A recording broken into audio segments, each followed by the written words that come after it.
Всем привет! Сегодня фильм «Мечник» или «Мастер меча». Я не уверена, что есть такое слово «мечник». 2020 год. Режиссер и сценарист Че Дже Хун. В главных ролях Чан Хёк, Джо Таслим, Ким Хён Су. Это актриса, девочка, которая играла дочь главной героини в «Пентхаусе». Жанр фильма — исторический боевик. 1623 год. Чосон. Хван Хе Гун, 15-й Ван. Ван — это титул. Чосон бежал из дворца, спасаясь от врагов.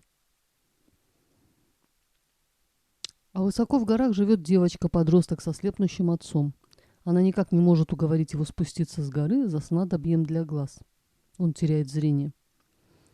Посланники династии Цин приехали собирать дань молодых девушек. Обманным путем туда заманили и дочь нашего главного героя. Оказывается, наш главный герой по молодости был охранником у этого 15-го Вана.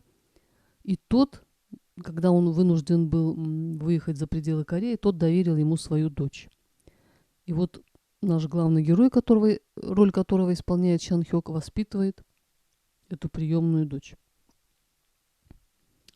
Один из вассалов, который сопровождал Хван Хе Гуна, правителя этого, который вынужден был выехать, спросил у него, правда ли, что он приказал своим генералам сдаться прямо на поле боя. И правитель ответил: «Видишь ли, жизнь моих людей во 100 крат важнее любых убеждений, даже моих.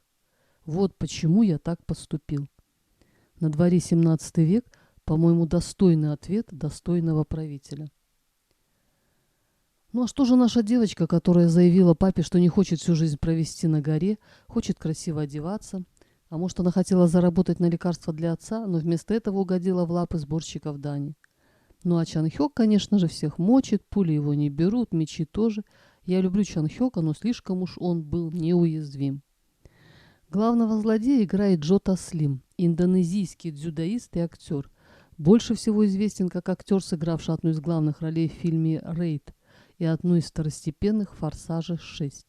Имеет золотую медаль на чемпионате Юго-Восточной Азии по дзюдо в 1999 году, в Сингапуре, серебряную медаль Юго-Восточной Азии в 2007 году, а также ряд золотых медалей на национальных чемпионатах по дзюдо. Таслим также был членом национальной команды Индонезии по дзюдо с 1997 по 2009 годы, после чего получил травму и ушел из спорта, завершив карьеру. Имея хорошие физические данные и привлекательную внешность, Джо Таслим принял решение заняться актерской деятельностью и работал моделью, снимаясь в различных печатных изданиях. На меня он произвел благоприятное впечатление даже в роли главного злодея. Чан Хёк спасает свою дочь и не только, наказывает зло. Я как-то смотрела передачу корейскую про армию с участием звезд, в частности с Чан Хёком. Он там показывал солдатам, как отжиматься, опираясь на один палец. Со всеми заданиями справлялся хорошо, и заканчивалось все поединком 1 на 1. Так против него выступил солдат, здоровенький такой, ростом выше, телосложением крупнее, но явно в разных весовых категориях. Так он обхватил Чан Хёка и кинул его на землю. Все были в шоке. Все явно думали, что Чан Хёк сейчас продемонстрирует разные приемчики, но так как это была не художественная киносъемка, то все закончилось быстро и неожиданно. Потом камера показывает Чан Хёка, он смеется. Ну а что ему еще остается? Так и в этом фильме, вероятнее всего, Таслим бы побил Чан Хёка, хотя для владения мечом, наверное, нужны долгие годы тренировок. В целом фильм получился смотрибельным, симпатичным. Не скажу, что он на меня произвел сильное впечатление, но смотрится с интересом. Девчонка раздражала так же, как в «Пентхаусе». Опять эти китайские династии Цин, Мин, борьба внутри между кланами, люди на положении рабов, которых покупают и продают, проблемы маленького государства, которое все хотят колонизировать, войны, разруха, голод, смерть, горе. Этот путь прошли корейцы. Слишком дорогую цену они заплатили за сегодняшнюю демократическую республику. Поэтому, наверное, за коррупцию корейское правосудие упрятало женщину-президента за решетку. Позднее Япония колонизировала Корею, запрещала корейский язык, насаждала японский. Казалось бы, ну какая разница, на каком языке говорить? Наверное, когда людей заставляешь делать что-то против их воли, это встречает яростное сопротивление.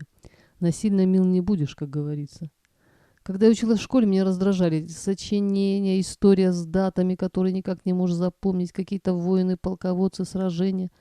Сейчас я так не думаю. Сочинения мне помогают сейчас излагать свои мысли. Правда, знание истории ничего, кроме горечи, недоумения, боли мне не приносит. Говорят, люди учатся на своих ошибках, но, видимо, это тоже не всегда работает. Ну что нам остается, кроме как верить, надеяться и ждать? Всем здоровья и удачи. Подписывайтесь, пожалуйста, на канал. Всем пока.